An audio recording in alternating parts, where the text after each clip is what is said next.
Hi guys, it's Ollie from Flightcomp, and today I'm going to give you an overview of the new Mibo Electra2 F5J / ALES sailplane.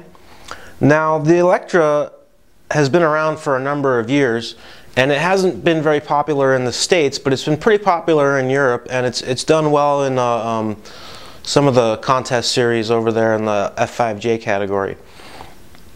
Now, when I first started importing the Electras a couple of years ago, and I actually got my hands on one, I really didn't know what to make of the original model. It kind of looked like a hodgepodge of different airplanes, I guess you would say.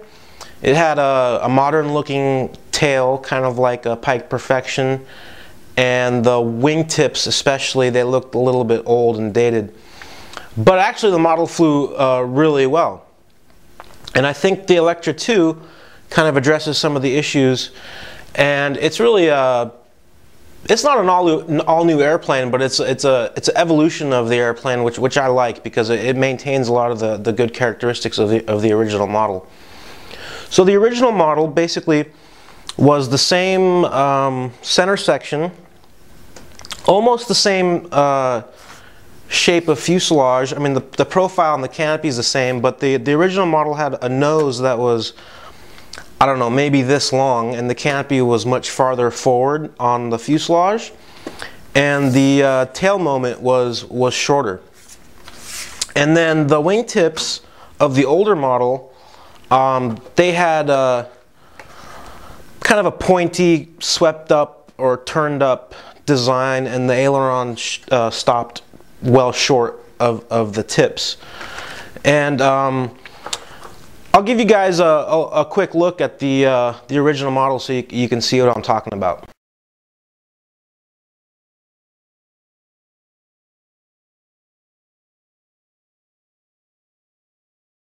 Now the original Electra flew really well, but there were a few problems. My biggest complaint with the original Electra was the nose. It was just so long, and you couldn't get it. You couldn't get the CG where you wanted to. I mean, it was basically always nose heavy. You had no range of adjustment to adjust your CG, short of putting lead in the tail to get it to balance, or to even play with your CG and experiment with your setups. I even put my rudder servo directly in the tail on my older Electra, and I had my battery, my LiPo flight pack was basically under the wing, and it was still nose heavy. I mean, the nose was just massively long. And then the other thing too, the tails on the original Electra were similar in shape to these, but they were really thick. Especially the vertical was probably twice as thick as this. I mean, I got the rudder servo to actually go up inside the vertical on the older model. And then same with the horizontal. The horizontal was really fat. I don't know what Mibo was thinking. I don't know what airfoils they used, but it must have been really draggy. And then the wingtips were curved up, and the ailerons didn't go all the way to the end. But the plane flew really well. I mean, I was shocked. I was pleasantly surprised with my Electra, the older Electra, and I flew it for a long time, and I really liked it. But I was very limited on what I could do with the CG, and I always knew that it was nose heavy. It just was. I mean, I guess I just flew around it. So the new model, the nose is at least 30 millimeters shorter, at least. But the good thing is that they moved the canopy back. They moved the canopy towards the rear of the fuselage, so that now you can cut the nose down if you want to adjust your CG. Before, with the canopy being so far forward, you could only cut it down so much, or else you'd actually get into the canopy area, and you were very limited. And the other thing too is they extended the boom by about the same amount that they cut the nose down. So there's two major improvements. Now it's an all new tail, so you can't mix and match the old parts with the old Electra on this new fuse. Now this new fuse, it's really light. This one here, actually I weighed all these parts, and I'll tell you. The fuselage weighs 193 grams or about 6.8 ounces. Full spread toe on the boom from way back here up till about here somewhere. Full carbon spread toe, and the nose is Kevlar 2.4 friendly, and it has a couple of strands of carbon toe, but it's still 2.4 friendly. And I'll get the camera up here and get some close-ups of all these parts for you. Here's the fuselage saddle area.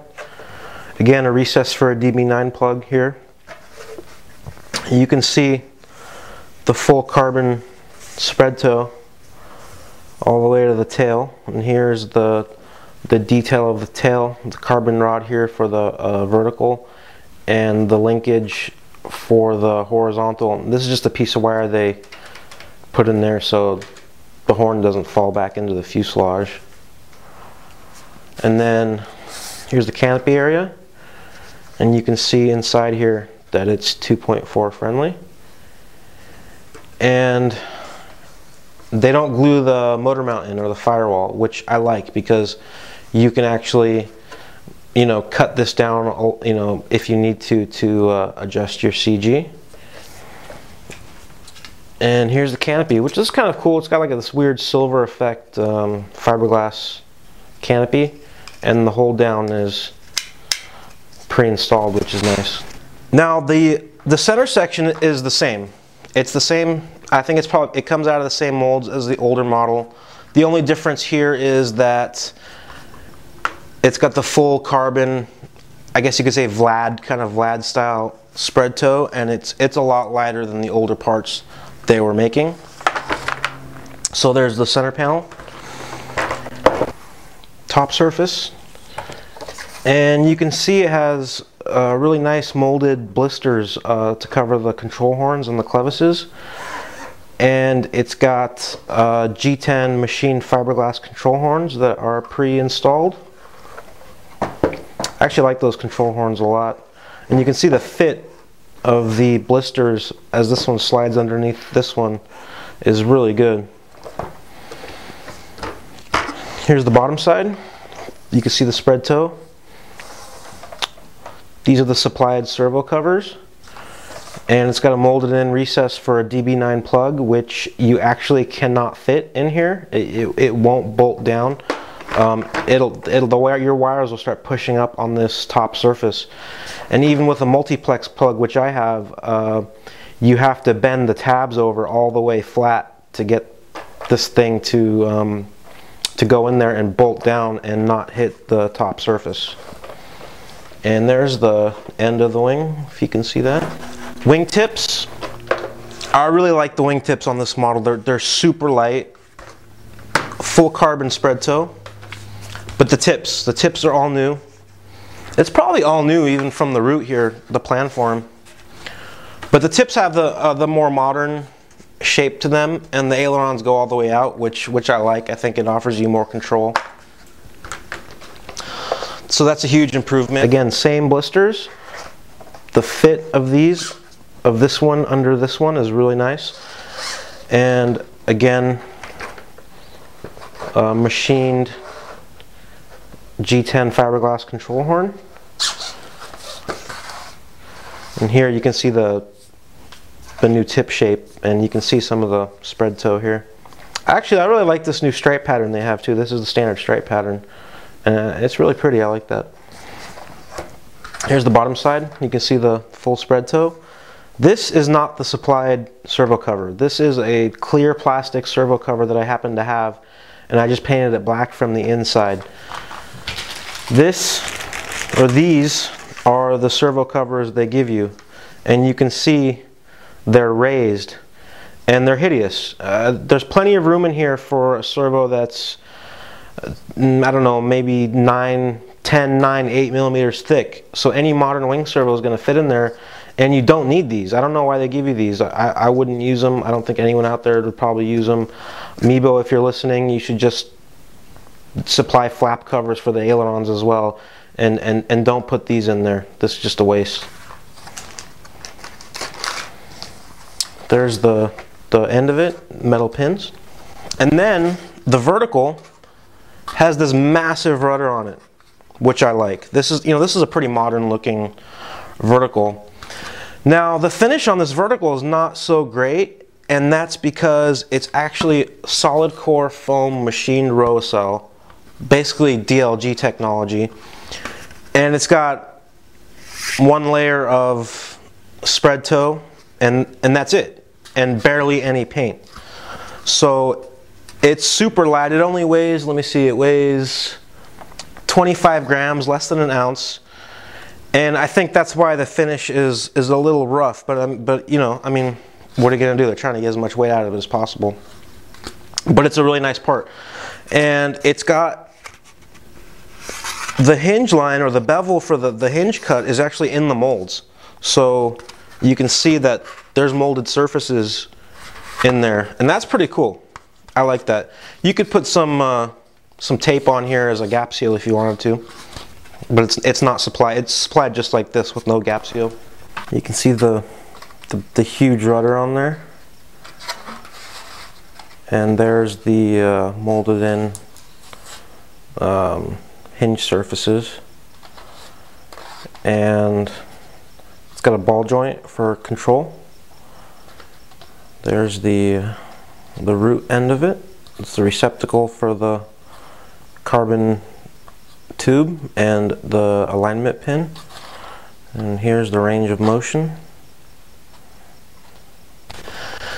And then the horizontal stab it's pretty standard. It's just a hollow molded part, and I think it's glass with a little bit of carbon in here.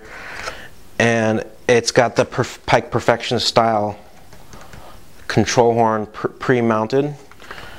So pretty standard there. Let's see, you can probably just make out this carbon patch here. Here's the bottom side and the control horn.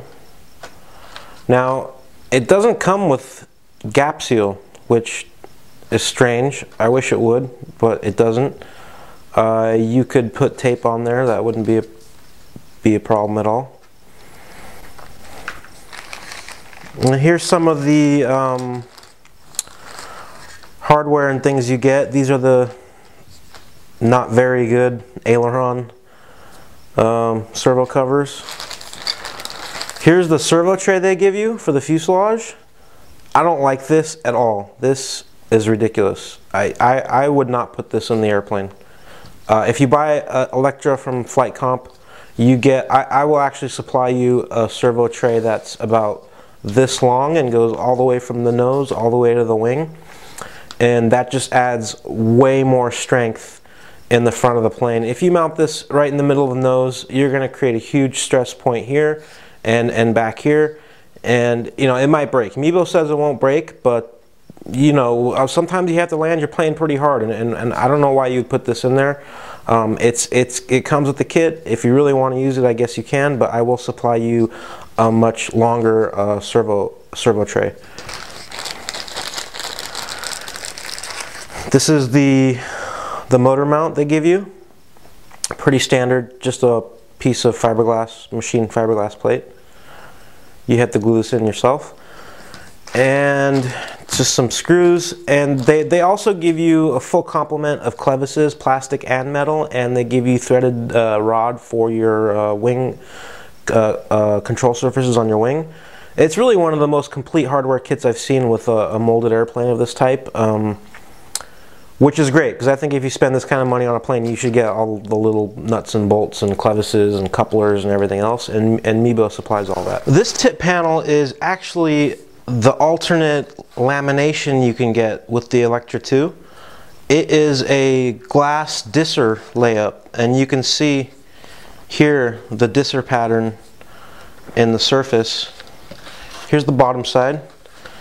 Very light black paint, and you could probably still make out the disser pattern. There's what the inside of the servo bay looks like. Now, this is a really good alternative to the spread toe, because actually this panel weighs 12 grams more than the full spread toe, which is really not that much. So you could get an Electra 2 with a glass disser layup, and you might go up in weight I don't know, an ounce or two at the most, I think. And it's actually quite a bit cheaper. I think it's several $100s cheaper than the spread toe version. Disser layup is a little more flexy, which I believe that. So it's not going to handle maybe rougher conditions, windier conditions, or I don't know, maybe you can't dive it really hard and pull up on it or yank and bank it. But you know, most guys that fly these planes don't really do that kind of stuff anyway. So this is a good alternative. And we have a few of these in stock as well, so you could ask about these. Okay, real quick, I wanted to show you guys the Electra2 3.9 meter sailplane. And basically, the only difference is the center panel. It has a massively big center panel. As you can see, this is a glass Disser center panel. And this will get your span from 3.5 meters to 3.9. And let me show you guys. I'll compare it against the 3.5. You can see, look how much bigger that is. I haven't flown a 3.9. I haven't put one together. We do have a few of them in stock, but if you need a 4-meter sailplane, this might be a good choice. Well, so we gave you guys a look at the new Electra 2, and I gave you some detailed shots of all the parts. And I just want to let you guys know what I think of the model, just from, let's say, the perspective of just opening up a big box and pulling one out and not really knowing anything about it or Mibo. I can tell you that the wings on this airplane, the quality of these wings is as good or better than anything I've seen. I mean, the fit and finish, the paintwork, it's really good. And there's a lot of impressive details that you don't get with models that are much higher priced, like these blisters, the installed control horns. You know, the gap seals are really nice. The detail on the wing roots is really good.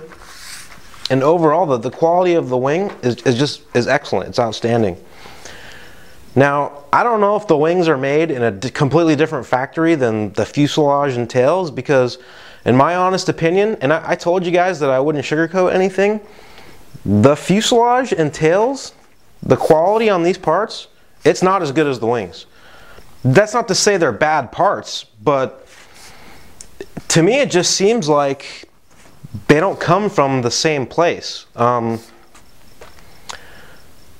It's just little details, you know, like the paintwork on this fuse has got some spots on it. The seams don't look as nice. Some of these, there's little rough spots around these mounting points. And there's just little details like that that make me think, I don't know, maybe they do come from different places. Maybe Mibo outsources some of this stuff. I don't know. And especially this vertical. I would rather have 5 more or 10 more grams on this part and have it look nicer with a better finish than the way it comes. That might not be a big deal for a lot of guys, and really it's not bad, but you know, that's just me. I would like this to have a better finish on it. And I can understand that it doesn't have gap seal because of the way they mold the hinge line in. So they get a pass on that. But the horizontal, how about some gap seal, guys? I mean, everyone, this is 2015. Everyone puts gap seal everywhere. So put some gap seal on there. Now earlier I said that the 3.9, the only difference between the 3.9 and the 3.5 was the center panel. That was actually wrong. You also get a larger horizontal stab, which is good, but it is the same fuselage and the same wingtips. So there's a look at the new Electra 2. I have built one already. Actually, some of these panels are the one I built. It's kind of a mix match of parts that from my plane that I built and some other parts. But I have built one and I have flown it, and the next video we'll make will be more of a little bit of how the build went, and I guess more in depth of what I think of certain aspects of the model, what's good, what's bad. and the initial flight reports. So anyway, hope you guys enjoyed, and we'll see you next time.